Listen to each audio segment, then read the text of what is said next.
Assalamualaikum warahmatullahi wabarakatuh. Alhamdulillahirabbil alamin. Wassalatu wassalamu ala asrofil anbiya'i wal mursalin sayyidina wa maulana Muhammadin sallallahu alaihi wasallam alladzi la nabiyya ba'dah. Om Swastiastu, Namo Buddhaya, salam kebajikan.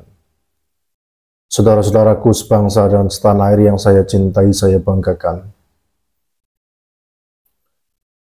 Pada kesempatan kali ini, saya akan menampilkan sebuah video, atau lebih tepatnya sebuah rekaman yang dimana Kiai Haji Imaduddin Usman Al-Bantani merespon dengan detail setiap isi edaran Pondok Pesantren Al-Anwar Rembang yang dikeluarkan oleh Gus Najih selaku pengasuh, yang mana membuat surat edaran tentang takdim nasab Ba'alwi. Edaran tersebut untuk santri dan alumni, namun edaran ini dipost di media sosial. Jadi ada 6 alasan utama yang dalam edaran tersebut untuk mengakui kesohihan nasab Alwi. Dalam hal ini beliau Kiai Haji Imaduddin Usman Al-Bantani akan menjawabnya dengan sedetail-detailnya. Sebelum saya putarkan video ini, saya sarankan kepada saudara-saudaraku sekalian agar menonton video ini jangan di skip.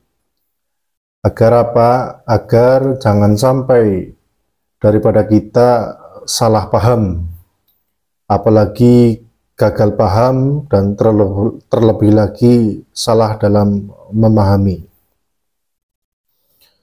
Perlu saya sampaikan juga kepada saudara-saudaraku sekalian, jangan lupa dukung channel kami dengan cara subscribe, like, dan komen, agar kedepannya channel ini dapat berkembang dan menyajikan berita aktual lainnya, yang artinya biar tidak panjang lebar, mari kita simak bersama.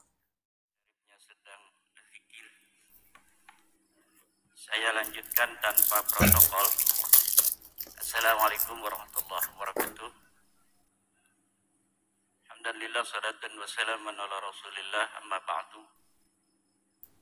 Gus Aziz Jazuli, pembicara yang luar biasa, banyak meneliti daripada kerancuan-kerancuan dari nasab Ba'alawi.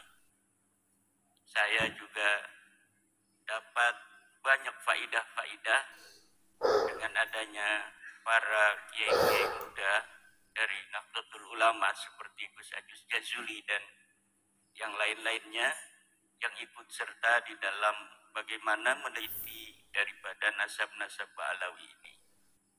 Yang akhirnya saya sekarang tidak sendirian, banyak sekali para ulama-ulama, wabil khusus ulama muda seperti Gus Aziz Jazuli ini, Tengku Said Qori dan yang lainnya yang ikut bagaimana mengupas daripada kerancuan nasab Ba'alawi ini.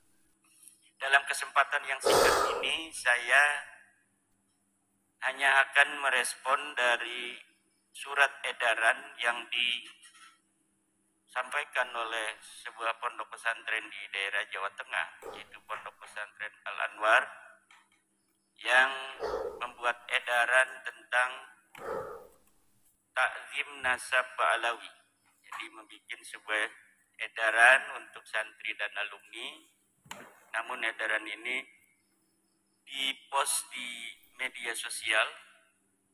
Takdim nasab Bani Alawi dari Pondok Pesantren Al-Anwar 1, pimpinan Gus Najih kalau tidak salah, bahwa berdasar pada penelitian mendalam oleh Lajnah Tarbiyah wa Taskif Pondok Pesantren Al-Anwar, dihimbau dengan sangat bagi seluruh santri, alumni maupun muhibbin untuk tidak turut serta dalam upaya menyebarkan keraguan-keraguan akan kesahihan nasab Bani Alawi sebagai keturunan dari baginda Nabi Muhammad SAW. Hal tersebut setidaknya pada 6 alasan utama.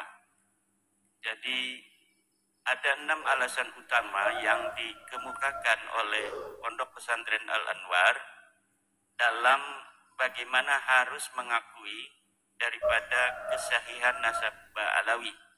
Dan inilah yang akan saya coba untuk menjawabnya. Yang pertama, alasan beliau, alasan daripada edaran dari Pondok Pesantren Al-Anwar ini, bahwa tidak ada ulama yang mensyaratkan kitab sezaman. Memang di dalam berbagai macam kesempatan saya sangat jarang sekali mengambil kaul ulama di dalam bagaimana adanya pensyaratan kitab sejaman oleh para ulama-ulama. Kenapa? Karena pensyaratan itu adalah sesuatu yang sangat mutlak, badihi. Jadi sesuatu yang sebenarnya tidak usah ada ucapan ulama pun, sebuah syahid daripada kitab sejaman akan adanya tokoh di zaman tertentu itu adalah merupakan sebuah keharusan. Tetapi baiklah, saya akan berikan sebuah ucapan dari ulama tentang bagaimana para ulama mensyaratkan kitab sejaman bagi sebuah nasab atau bagi sebuah tokoh dalam sejarah. Seperti dalam kitab Risalah fi Ilmil Ansab dikatakan bagaimana Syekh Al-Husain bin Haidar Al-Hashimi mensyaratkan adanya kitab sejaman bagi sebuah nasab. At-tariqu sani kutubun nasabin al-abdalil ulama'i siqatil muhaqqiqin al-azbatil lati lam talhaqha aydil huwatil abithina wa du'afa'il matrukina wal wadda'il kadhibina la siyama in kanat masyuratan muntashiratan. أما إن كانت مخطوطة فيجب التثبت من الخطوط ومقابلة النسخ المخطوطة ومتى عرف خط النسابة المحقق الثقة فإنه يعمل به ويكون مستندا شرعيا وعليه العمل في القديم والحديث وكذا العمل بالوجادات. Ini ada dalam kitab Rasail fi Ilmil Ansab halaman 105. Bahwa di antara metodologi bagaimana kita menetapkan nasab adalah dengan adanya yang mengambil sebuah nasab dari sebuah pengakuan lalu dicatat, tetapi muhaqqiqin itu adalah man asbatat dalila bidalil. Orang yang apabila mendapatkan sebuah nasab dia tidak akan menuliskannya kecuali setelah diperiksa nasab itu menurut ilmu nasab, ilmu yang dia peroleh dari kitab-kitab nasab tentang benar atau tidaknya sebuah nasab. Yang kitab-kitab itu tidak dijamah oleh tangan-tangan para orang yang berhawa nafsu, yang bermain-main terhadap nasab, yang lemah, yang ditinggalkan, yang para pemalsu, yang para pendusta. Ini syarat daripada kitab yang harus dijadikan rujukan di dalam setiap masa untuk kesahihan nasab adalah kitab-kitab yang belum dijamah oleh tangan-tangan orang-orang yang punya hawa nafsu, orang-orang yang punya keinginan memalsu dan pendusta. La siyama in kanat masyuratan muntasiratan, apalagi kitab itu yang sudah masyhur dan sudah tersebar. Kitab yang mu'tamadah, kitab yang mu'tabarah dalam istilah Nahdlatul Ulama. Amma in kanat makhtutatan, kalaulah kitab itu masih berupa manuskrip, fayajibut tasabbutu minal khututi, maka wajib diadakan pendeteksian, pemeriksaan validitas daripada manuskrip itu. Apakah ia orisinil, apakah dia ini manuskrip palsu. Dengan cara apa? Dengan cara muqabalatun nusakhil makhtutah, dibandingkan antara satu manuskrip dengan manuskrip lainnya.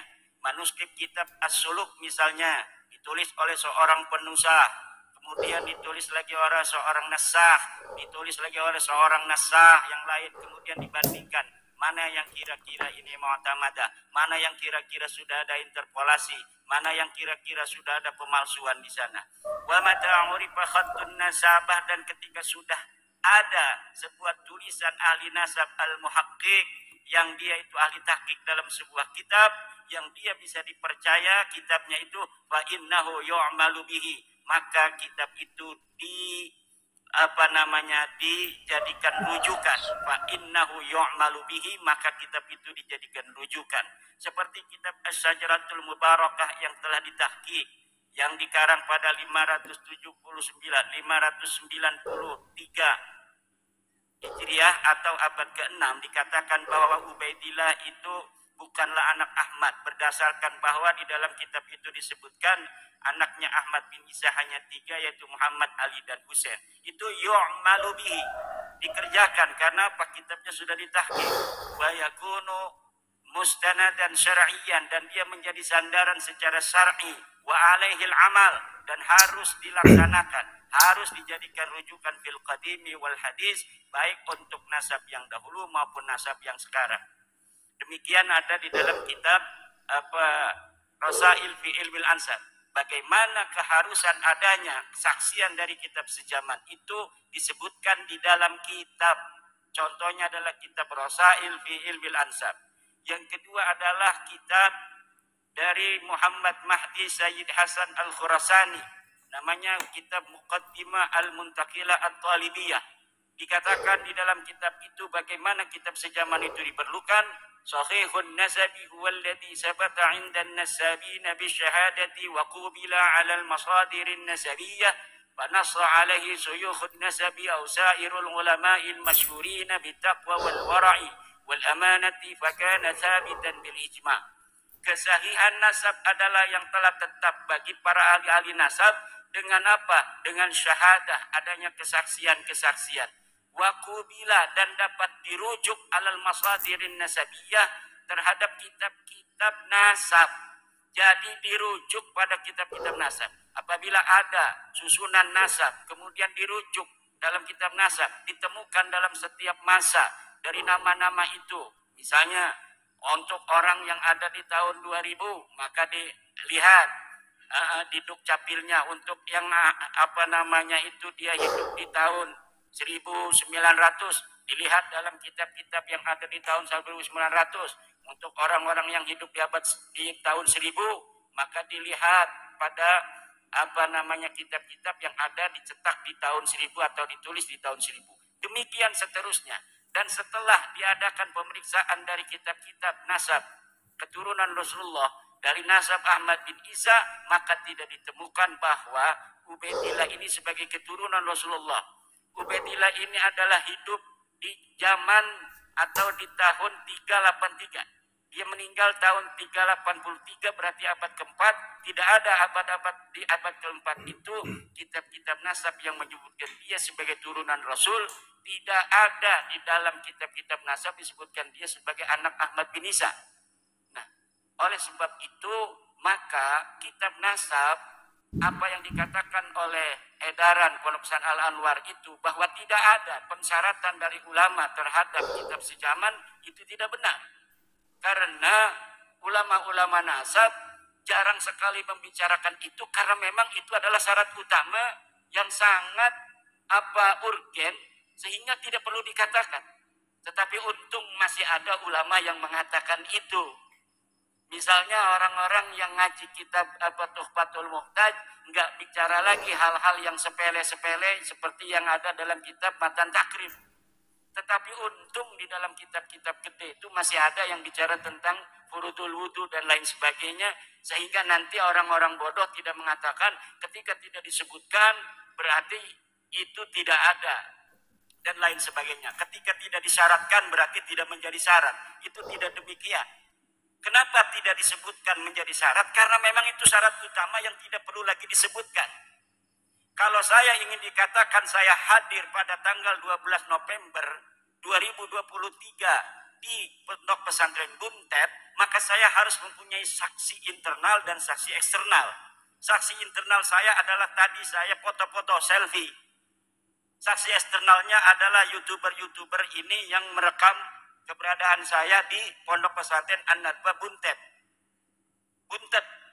Kemudian setelah 100 tahun lagi, apabila ada orang mengatakan bahwa Imaduddin Usman berada di Buntet, maka ini bisa dirujuk benar ataukah tidak.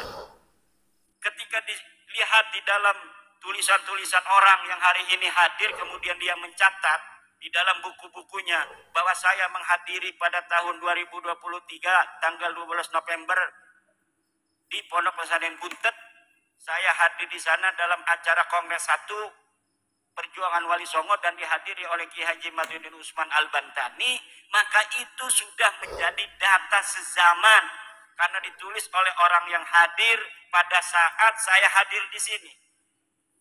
Itu namanya data primer.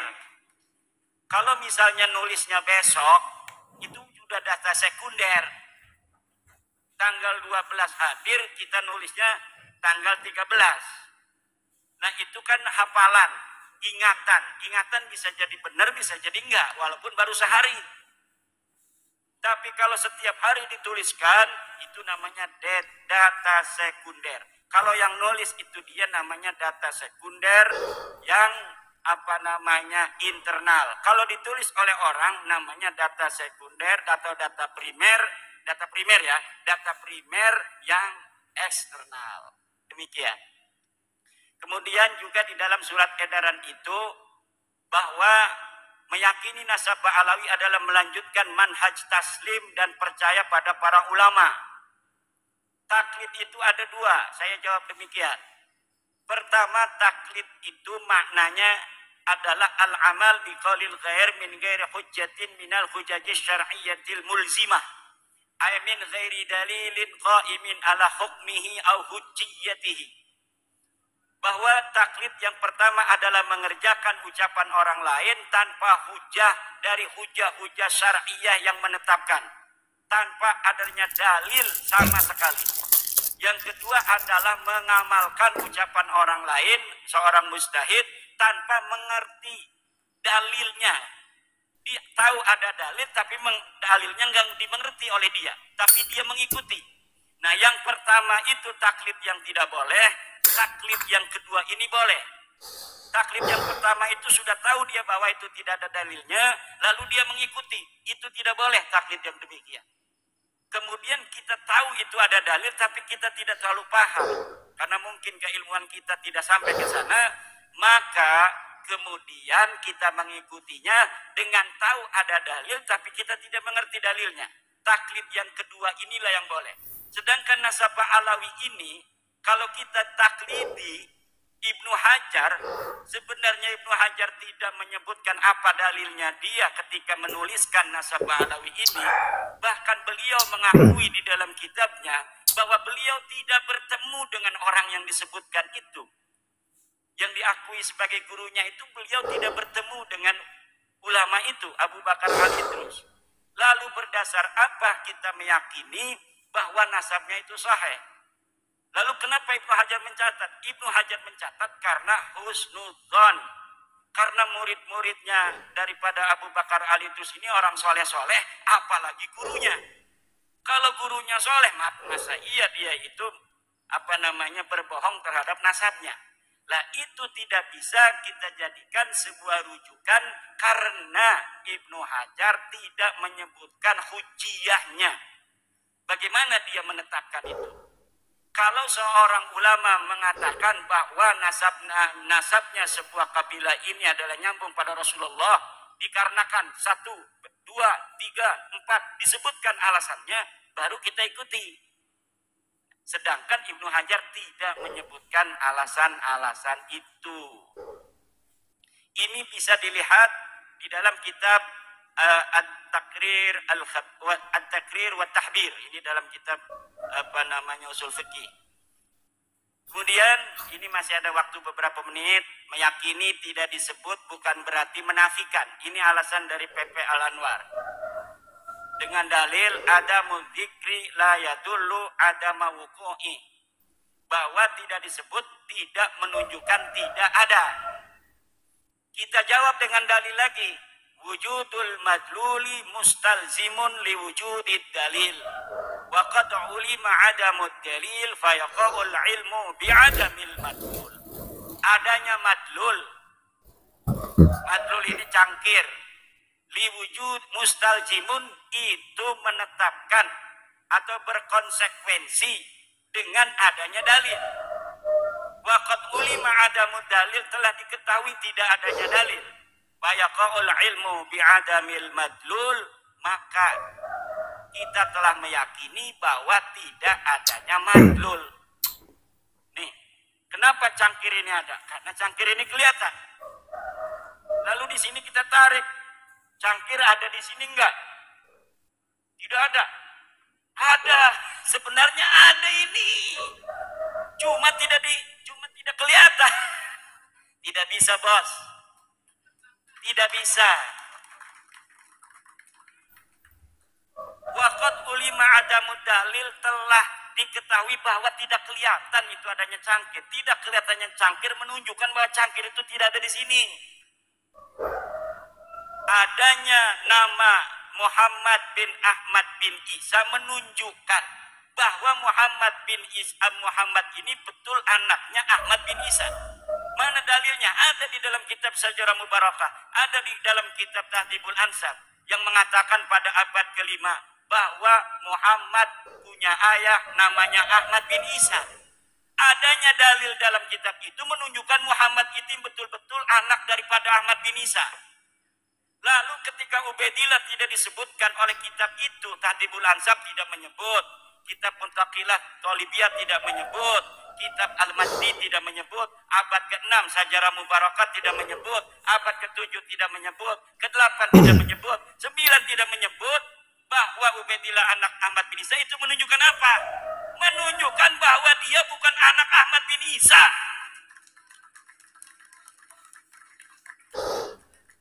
Kenapa tidak ditulis? Ya karena bukan anaknya. Karena tidak ada orangnya aja, tidak ada, gimana ditulis? Ada yang mengatakan kiai dari Banten. Coba sebutkan abad ke-5 sampai abad ke-9. Ulama siapa yang menolak Ubaidillah sebagai anak Ahmad bin Isa? Tidak ada kata saya yang menolak Ubaidillah sebagai anak Ahmad bin Isa. Kenapa tidak menolak? Karena memang tidak ada. Bagaimana orangnya tidak ada kok ditolak? Kalau ada misalnya ujuk-ujuk ada orang ngaku datang ke Cinangka, saya anaknya Kiai Yusuf Mubarak. Cek Yusuf manusaha. Enggak ada, enggak inget-inget punya anak dia. Kenapa ditolak sama Abah Yusuf? Karena dia ada dan mengaku. Nah kalau Ubaidillah kenapa enggak ada yang nolak itu selama 5 abad? Karena memang di abad ke-5 sampai 9 orangnya tidak ada. Tidak tercatat dan tidak ada. Makanya tidak ada yang nolak. Yang nolak itu sekarang, karena tahu kitab-kitabnya sekarang ditemukan. Kitab abad ke-5 ada, ke-6 ada, ke-7 ada, ke-8 ada, ke-9 ada. Semua keturunan Ahmad bin Isa dicatat. Yang enggak dicatat cuma Ubaidillah. Menunjukkan apa? Karena Ubaidillah bukan anak Ahmad. Demikianlah respon dari Kiai Haji Maduddin Usman Al-Bantani dalam menyikapi surat edaran yang dikeluarkan Pondok Pesantren Al-Anwar Rembang, yang mana statement beliau Kiai Haji Maduddin Usman Al-Bantani banyak hal yang kita ketahui, banyak hal yang penting untuk kita kaji bersama. Dan pada intinya statement beliau adalah untuk mencerdaskan generasi muda, mencerdaskan kita semua. Sekian, wassalamualaikum warahmatullahi wabarakatuh.